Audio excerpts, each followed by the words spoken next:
Fala, senhores! Olha só, daremos continuidade para as nossas aulas. Aqui estamos aprendendo sobre o direito penal, parte geral, e aprenderemos agora sobre o Instituto da Reabilitação.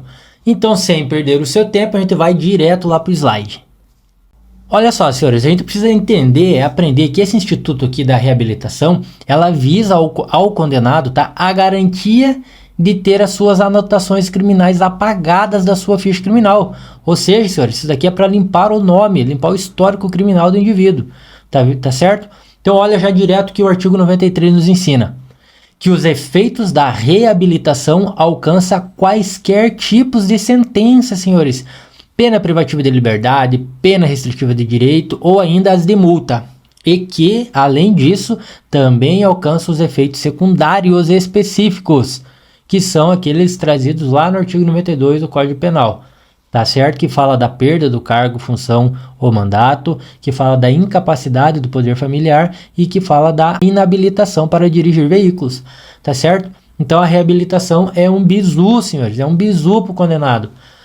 Veja o que nos ensina o artigo 94, e fala que essa reabilitação, ela poderá, olha só, poderá, tá bom? Então não é vinculado, isso é discricionário, poderá ser requerida depois de decorrido, tá, 2 anos do dia em que a pena for extinta, de qualquer modo, senhores, a pena ou terminar ainda a execução, computando-se o período de prova da suspensão e o do livramento condicional, se não sobrevier, né, uma revogação.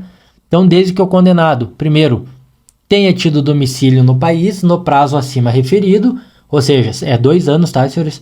Já deixei entre parênteses aqui. E ainda tenha dado durante esse tempo demonstração efetiva e constante de bom comportamento público e privado. E terceiro, que ele tenha ressarcido o dano causado pelo crime ou, obviamente, né, que ele demonstre a absoluta impossibilidade de o fazer até o dia do pedido. Ou ainda, né, que exiba documento que comprove a renúncia da vítima ou a novação da vítima, tá certo? Então volta a câmera aqui para mim um pouquinho. Olha só, senhores, o que a gente precisa saber sobre essa reabilitação? Ela é mais um artifício jurídico que beneficia, tá, aquele que já foi condenado por algum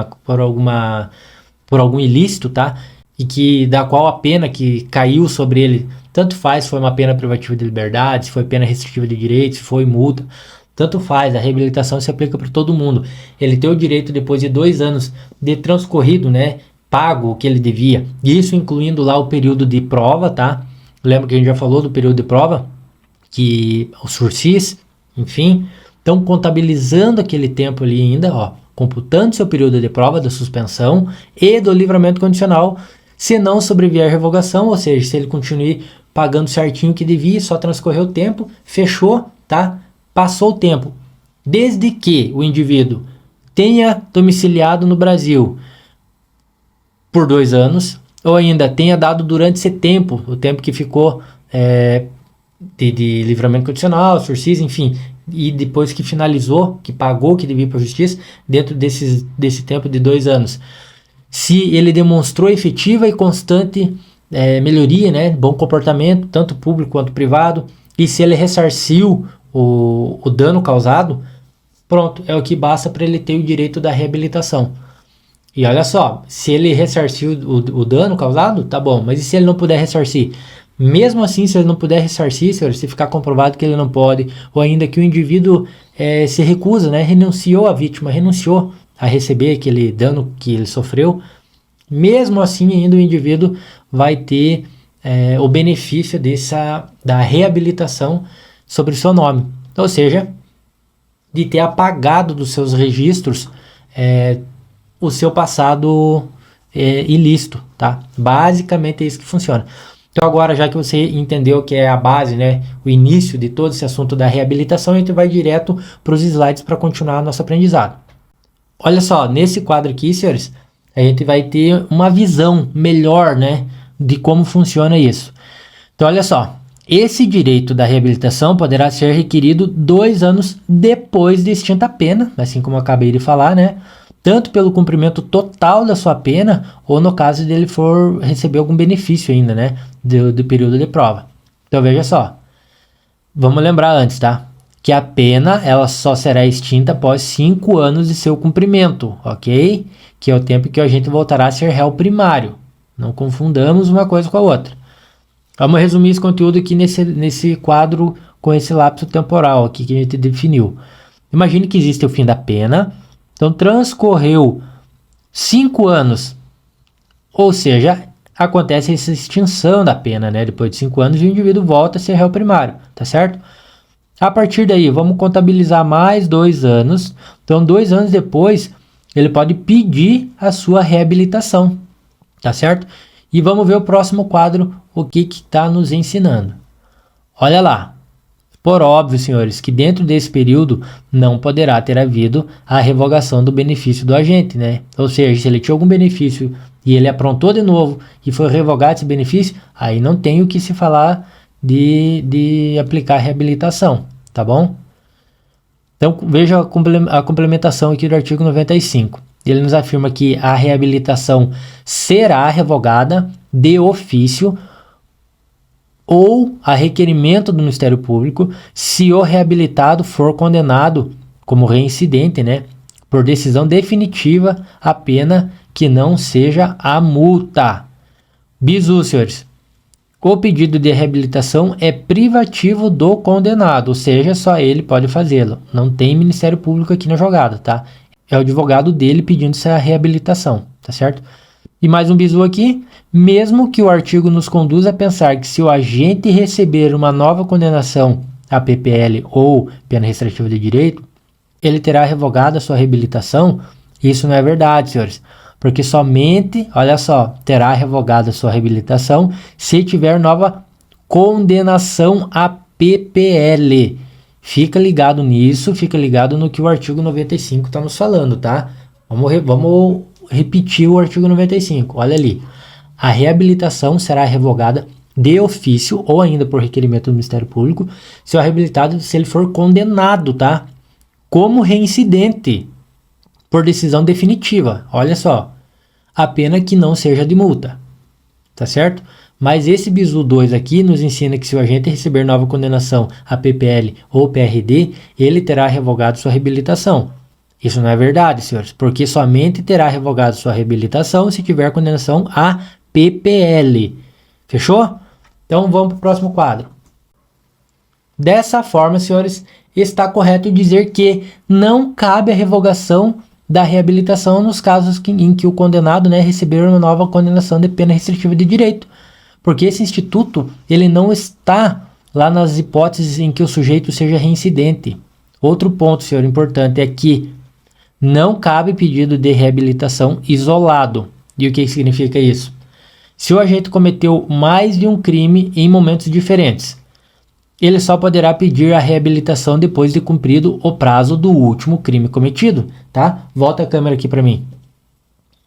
Olha só, imagine a cena, o indivíduo, ele cometeu, sei lá, 2, 3 crimes, tá? E sobre um deles, já passou 5 anos, então ele voltou a ser réu primário. Passou mais 2, opa, ele já pode pedir a reabilitação se ele preencheu aqueles requisitos que a gente já aprendeu anteriormente. Então tá, ele não pode pedir a reabilitação desse crime aqui se ele tiver mais outros crimes ainda dos quais ele está respondendo, do qual ele ainda está dentro daquele lapso temporal, entende? Então ele não pode pedir a reabilitação isolada, só de uma conduta. Ele tem que esperar, por exemplo, se ele cometeu 3 crimes, ele tem que esperar o último lá também entrar dentro desse prazo da possibilidade de pedir reabilitação, para daí sim ele pedir uma reabilitação só, onde vai cobrir todos os casos, tá? Tá certo? É isso que fala sobre a reabilitação isolada. A reabilitação isolada não pode, tá bom? Volta ali para o quadro. Então olha só, né, senhores, essa revogação ela se dará de ofício lá pelo juiz ou a requerimento do MP, como eu já falei para os senhores, tá? Mas agora o que a gente precisa fazer? Uma análise aqui do principal conhecimento que a gente deve ter sobre essa matéria. Veja lá, a gente já aprendeu que a reabilitação ela visa garantir o sigilo dessas informações passadas do condenado. Porém, senhores, a LEP, que é a Lei de Execuções Penais, ela também tutela esse mesmo assunto, afirmando lá na LEP, ela afirma inclusive que o sigilo das informações penais é automático. Ou seja, que o condenado não precisaria pedir a reabilitação para ter esse seu histórico mantido em sigilo, tá? Então vamos ver no próximo quadro que define lá o artigo 202 da LEP. Está escrito o seguinte: cumprida ou extinta a pena, não constarão da folha corrida atestados ou certidões fornecidos por autoridade policial ou por seus auxiliares da justiça qualquer notícia ou referência à condenação, salvo para instruir processo pela prática de nova infração penal ou outros casos expressos em lei. Tá certo? Então, dito isso, senhores, a gente precisa entender, então, qual é a diferença sobre o direito de sigilo do condenado segundo as duas normas. Vamos lá ver o que é isso no próximo quadro? Veja lá. O que fala a reabilitação segundo o Código Penal e o que fala da reabilitação segundo a LEP. Vejamos. Segundo o Código Penal, com a reabilitação, o sigilo torna-se muito mais amplo, senhores, porque somente o juiz criminal terá acesso a essas anotações criminais do condenado. Já segundo a LEP, o sigilo ela é menos amplo, né? Porque segundo a LEP, as seguintes autoridades ainda terão acesso a essas anotações do indivíduo. Quais são essas autoridades? Autoridade judiciária, policial e o membro do Ministério Público, tá? Ou seja, senhores, bizu aqui, só não aparecerá as informações criminais ali do condenado lá nas certidões negativas, segundo o que dispõe a LEP, somente lá nas certidões negativas. E o que traz aqui, segundo o Código Penal, então ele é muito mais amplo. Diz que somente o juiz é que vai ter acesso a essas anotações criminais.